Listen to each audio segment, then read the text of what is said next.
think as a child, it's difficult to speak to your teachers about bullying. I think there's a lot of shame involved in it because. Were you embarrassed almost? Well, I think I personally I hate being thought of as a victim in any way, because to tell you the truth, I still feel ashamed.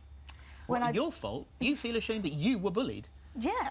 Really? It sounds strange, but no one really wants to admit that they're being bullied, because there's this stigma attached to it, that it's a sign of weakness, which is completely wrong, but quite common. Yes, well, I mean, there are a vast amount of children who are bullied at school. You're certainly not in an exclusive club here. It happens a lot.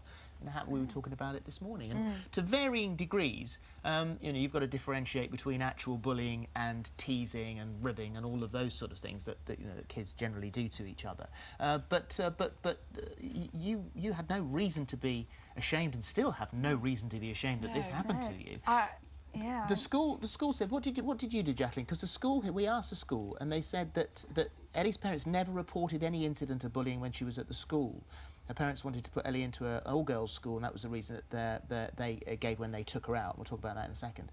The head of prep had a good relationship with Ellie's parents. They never expressed any concern about bullying while she was at the school. So did you decide that this was something you were going to keep in the family?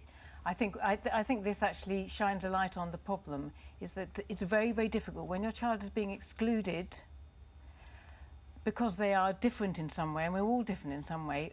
First of all, the thing that happens is the shame. You have the shame cloud.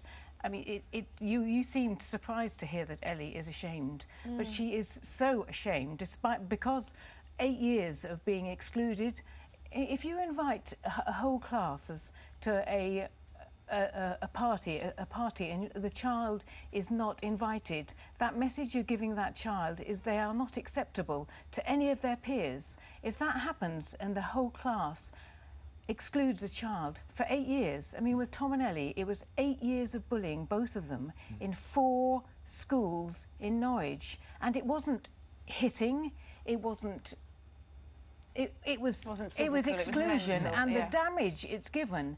Tom went to a fantastic place called Red Balloon, where he was actually, his self-worth was built up for 5 years, and he's a different person now. Ellie did not. She still feels terribly ashamed. It's hard to believe, and I want to make it better, but I can't, because for 8 years she was excluded, and there's nothing wrong with her. She's just different. And when you exclude someone because they've got something they think is wrong with them, like their glasses or they're too small, they believe it.